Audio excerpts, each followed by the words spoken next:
Hello viewers, welcome back to our channel Devintelle. Today we will see how to manage separate delivery based on warehouse into sell order line. So let's see about that, how to work it. You can see here our module Dev Delivery by Warehouse. First install this module, so click on this activate button. Now our module is installable.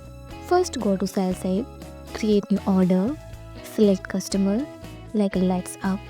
Now add product, block screen. Here available total 3 warehouse, but block screen for iPhone to add your company. Second one is a cabinet with doors, and its for warehouse is warehouse 2. And third one is a cable management box, and warehouse is 3. Let's save.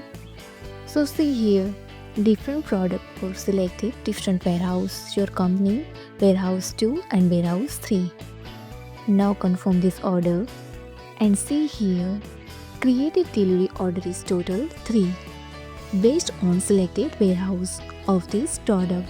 Now open this and see here, contact same lights up and source document is same 30. If you found this helpful, do it like, share and subscribe. Thanks for watching this video.